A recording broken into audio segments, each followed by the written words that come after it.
छत्तीसगढ़ के यशस्वी मुख्यमंत्री आदरणीय विष्णुदेव साय जी और आदरणीय वित्त मंत्री ओपी चौधरी जी का बहुत बहुत अभिनंदन, बहुत बहुत बधाई।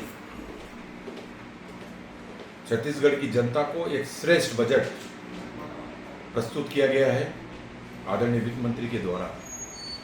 बहुस्पर्शी, बहुआयामी, सर्वव्यापी ऐसा बजट जो पूरे छत्तीसगढ़ के विकास को ध्यान में रख के लाया गया है, मैं उसके लिए बहुत बहुत बधाई देता हूँ आदरणीय मुख्यमंत्री जी को, आदरणीय वित्त मंत्री जी को।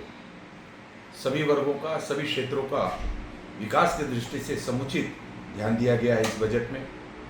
हमारे विशेषकर बस्तर सरगुजा ऐसा वनवासी क्षेत्र है, वनवासी अंचल है और वहाँ पर विकास की अनेक संभावनाएं हैं और उसको उचित स्थान दिया गया है इस बजट में। उसमें कई विकास के कार्यक्रम, कई योजनाओं के लिए और प्रावधान बनाए गए हैं। साथ ही शिक्षा के क्षेत्र में, स्वास्थ्य के क्षेत्र में, पेयजल व्यवस्था को और निरूपित करने की दृष्टि से हो, युवाओं की दृष्टि से हो, हमारी मातृशक्तियों का संबल बढ़ाने की दृष्टि से हो, चाहे हमारे किसान भाइयों के लिए हो, हमारे उद्योग के दृष्टि से, चाहे वो बड़े उद्योग हों, लघु उद्योग, मध्यम उद्योग हों, कुटीर उद्योग हों, इंफ्रास्ट्रक्चर का डेवलपमेंट को ध्यान में रखते हुए समूचे छत्तीसगढ़ के पांचों संभाग में और समुचित रूप से विकास की अनेक संभावनाएं और योजनाओं के माध्यम से परिलक्षित हुई हैं।